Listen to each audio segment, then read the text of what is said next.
Trump tries to run against himself, Jason Sattler. Absurd attacks on Clinton only make sense if you pretend short-term memory and Google don't exist. Donald Trump has found a candidate he thinks he can defeat in November. Donald Trump. Our vision of hope stands in stark contrast to my opponent's campaign of hate, the GOP's nominee for president said at a recent rally in North Carolina. Without pausing to see whether anyone would laugh, Hillary Clinton has been running a hate-filled and negative campaign with no policy, no solutions and no new ideas. By contrast, I've been going around the country offering detailed plans for reform. All of these reform plans are available on our website. Call this tactic "I know you are but now I'm not." Trump's campaign has recognized that Clinton's attempt to paint half of his supporters as deplorably racist, sexist and xenophobic, though roughly accurate, is an opportunity. But as usual, Trump is taking his counterattack way too far. He is describing Clinton as if she's running a fact-free blusterkrieg of a campaign inspired by birtherism and fueled by the demonization of immigrants, Muslims and people who threaten her with a pocket constitution. It makes sense, but only if you have no long-term or short-term memory and don't know that Google exists. Anyone with internet access would easily discover that as of last month, Trump had 7 policy proposals totaling around 9,000 words. He now has 9 proposals, a fact sheet and a few thousand more words. Yet somehow his meager offering is supposed to be more extensive than Clinton's 39 proposals plus 65 fact sheets that her campaign says total 112,735 words, maybe because he only uses the best words.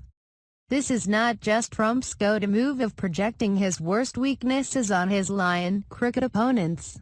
There's some actual method to his latest madness. Clinton's high disapproval ratings and low marks for honesty don't seem to be doing much to help Trump overcome the small problem that, according to Gallup, he has by far the highest, highly unfavorable rating of nominees over the past 6 decades. That might be because 6 in 10 Americans believe Trump is biased against women and minorities.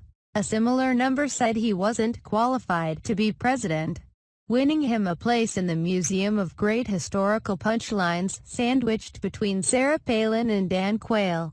So Trump's new big idea here is like Freaky Friday, a 1970s Trading Places comedy. He's pretending Clinton is Trump and vice versa, and hoping that wins over the college-educated females who have been fleeing his campaign the way he flees his wives. You may have noticed that Trump has casually become in many ways exactly the type of politician he once mocked. He's now virtually chained to a teleprompter. He has abandoned all pretense that he's self-funding, and he's even claiming that he isn't very good at buying politicians. Pretty soon, Trump is going to accuse Clinton of being an orange-hued, shady real estate developer, reality TV star with a Putin penchant who makes her ties in China and won't clarify her spouse's immigration status because she's too busy using her foundation's cash to buy a painting of herself. But there are a few huge problems with this Trump's formation. First of all, Trump can't stop being Trump. If there were a cure for Trumpiness, the Koch brothers would be sneaking it into Trump's soft drinks the way Russian President Vladimir Putin's agents allegedly sneak polonium-210 into journalists' cocktails. Last week, he vowed that he'd blow an Iranian boat out of the water if an Iranian sailor made an inappropriate gesture, like, say, flipping the bird at one of our boats. An excellent reason to start World War III. A few minutes later, he remembered that he's now Clinton and called his opponent trigger-happy, ultimately making this campaign about policy instead of name-calling and hand-measuring would be Clinton's dream come true. She has been obsessed about early childhood issues for about as long as Donald Trump has been obsessed with being Donald Trump. She soaks up policy papers about mental health parity the same way Trump's skin soaks up concealer. And she didn't learn foreign policy by watching herself on Fox and Friends.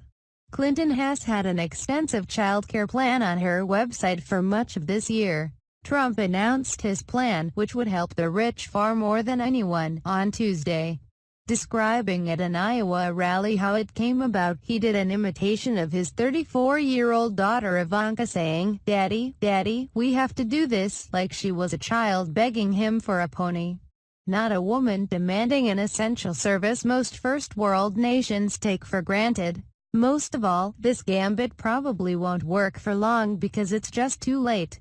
You can't erase 30 years of your personality burning into people's brains and 15 months of the most ridiculously divisive campaign with one Jedi mind trick. But you can't blame him for trying.